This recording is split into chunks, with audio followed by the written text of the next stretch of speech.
కొంతమంది యూత్ పిల్లగాళ్ళు నెరి అధ్వానంగా తయారవుతున్నారు. కన్న తల్లిదండ్రులనే బ్లాక్మెయిల్ చేస్తున్నారు. అరే చిత్రంగా అనిపిస్తుంది ఒక్కొక్క ముచ్చట ఏంటుంటే. ఇవాళ సిద్దిపేట జిల్లాలో ఏం జరిగిందో తెలుసా? కనకయ్య అని ఒక రైతు కొడుకు జాని 21 ఏళ్ళు. పేరెంట్స్ని అడుగుతున్నాడట కారు కొనిమని. అదేదో ఆట బొమ్మో ఇంకో వస్తువు అయితే ఉట్టిగానే కొనిచ్చేటోళ్ళేమో. నిజంగా చిన్నప్పటి నుంచి పేరెంట్స్ అట్లా కొనిచ్చి అలవాటు చేసి ఇక్కడ దాకా వచ్చిందా ఏంది అని అనిపిస్తుంది ఈ ఇన్సిడెంట్ చూస్తే. BMW కార్ అడిగిండట. వాళ్ళ ఫినాన్షియల్ స్టేటస్ ఏందో తెలుసు, వాళ్ళ పేరెంట్స్ ఇన్కమ్ ఎంతో తెలుసు, అయినా కూడా BMW కార్ కావాలని పట్టుబట్టిండట.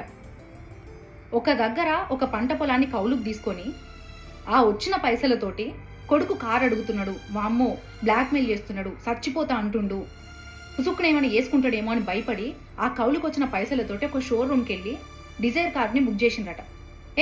నా రేంజ్ కాదు కాదు, నా రేంజ్ వేరే అని చెప్పేసి మస్తు బ్లాక్మెయిల్ చేసిందట BMW కారు కావాలని. బిడ్డ వద్దు బిడ్డ, మనకు ఆ తాహత లేదు బిడ్డ, మన కండిషన్ ఏందో తెలుసు కదా బిడ్డ అని బతిలాడిరట. అయినా వినకుండా ఒక పంట పొలంలోకి వెళ్ళి పంటలో కొట్టి ఆ మందు దాగి ప్రాణాలు తీసుకున్నాడు జానీ. నిజంగా జానీ డ్రీమ్ కార్ అదే అయి ఉంటే 21 years ఓల్డ్, ఎంత లైఫ్ ఉంది. బాగా చదువుకొని మంచి మార్క్స్ తెచ్చుకొని మంచిగా నాలెడ్జ్ గెయిన్ చేసి తనకి ఇంట్రెస్ట్ ఉన్న ఫీల్డ్లో జాబ్ కొట్టి మంచిగా హార్డ్ వర్క్ చేస్తే ఖచ్చితంగా కొనుక్కునేవాడు కదా. ఇవాళ ఆ తల్లిదండ్రులకి తీరని లోటు ఇది. అసలు ఆ కొడుకు లేని లోటు ఎవరు తీరుస్తారు? ఒక వస్తువు కోసం ప్రాణాలు తీసుకోవడం ఏంది? ఒక్కసారి ప్రాణం పోతే తిరిగి రాదు, అది మనందరికీ తెలుసు. మరి ఎందుకు ఇంత ఆవేశం? ఒక ఫోన్ కొనియలేదని, ఒక కార్ కొనియలేదని, ఒక బండి కొనియలేదని అసలు వాటి కోసం ప్రాణాలు తీసుకోవడం ఏంటి?